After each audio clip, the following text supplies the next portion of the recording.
Hello to anybody watching. This is the second iteration of the GameLab podcast. Here today with, you want to say your name? Hi, Amanda Burnham. All right. She is exhibiting her art today and throughout the month of September into October for the GameLab here at UB. So we're just going to talk about a few things about her, just get a sense of her and what art means to her. Yeah. So when was the moment that you realized that art was something you wanted to do with your life? I think the moment it was something I realized I wanted to do, it was something I wanted to do with my life, i.e., a job, as opposed to just a thing that I love doing, was probably in college, actually. I mean, I've always drawn. I don't ever really remember not doing that. It's always something that I've cared about. But I grew up in the Midwest and in Toledo, Ohio specifically. And they have a great museum in Toledo, but it wasn't a place where I grew up knowing artists who are actual sort of practicing professional artists. So I think it took going to college and just meeting people who were living artists and realizing that was indeed an option that got me thinking about that as an option for myself. Very cool. Yeah. So the more exposure that you got to people who are already in art, the more it became a viable option for you. Yeah, I think prior to that of doing things that were certainly also art, but more commercial, because that was more what I had been exposed to in terms of possibilities. But yeah, whenever I meet somebody that says they're going into art and they're talking about it to people, the first reaction people have is, oh, you're thinking of graphic design, as opposed to like exhibit pieces or like just general 2D art. As with a lot of things, I think it's a whole world that you wouldn't necessarily know existed in the way that it does until you get sort of embedded within it, or and not everybody is, so it can be a little scary to sort of declare, that you're going to pursue something like that, when you haven't sort of seen what that entails. But yeah, by the time I got to college, I started to, like I said, meet some people who really did make their livelihood of it, as opposed to, just going to a museum and a bunch of dead guys, Yeah. So seeing people doing it really affects you. Absolutely. Was there a specific artist or even just another person that really inspired you to this work? This particular work? Well, some artists that I really appreciate that maybe indirectly inspired. I really like Barry McGee. He's a San Francisco artist, does a lot of installation work that has to do with the sort of, in some ways it has to do with the built landscape, but maybe more specifically the cultural life of the streets. And I think that's really beautiful and exciting work. I love, just the way he plays with texture and quotidian details like sign making, and I think that's great. So that's work that I've always really looked to. I really like Trenton Doyle Hancock's work. Now he's in a whole other zone in terms of subject matter, but I just think that like the way he puts tapestries and paintings and things like that together, and it's a kind of maximalist approach, and very fun and full of information.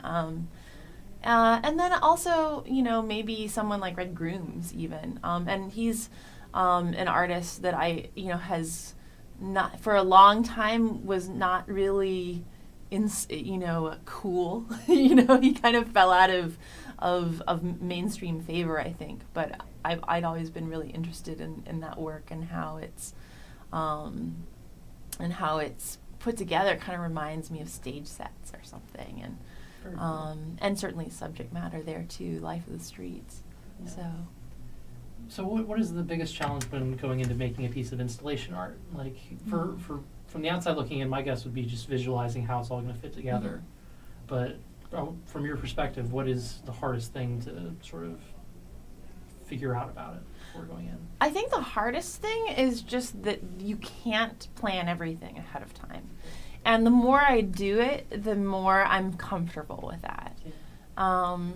But it took a while to get comfortable with that, because it's really the case. I mean, site-specific anything depends on the site. You can't make if you want the piece to be good, you really can't make all of the decisions before you're actually directly grappling with the site in which it's to exist.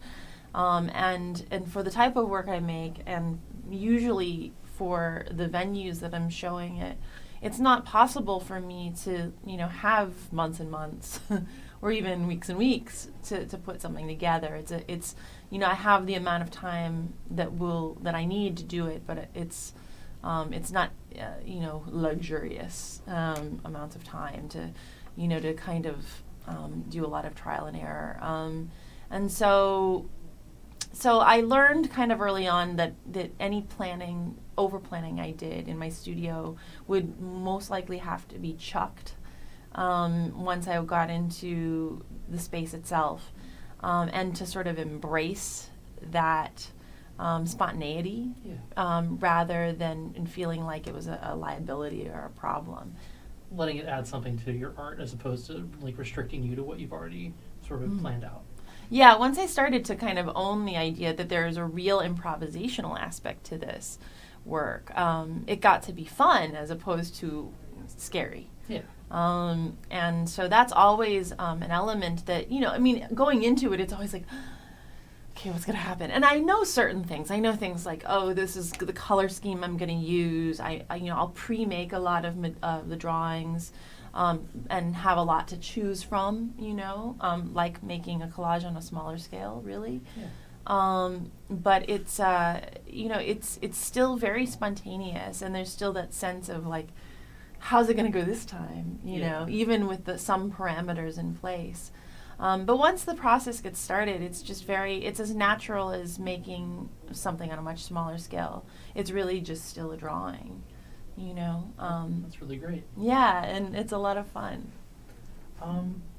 So what advice would you give to or no, I already kind of covered that with before.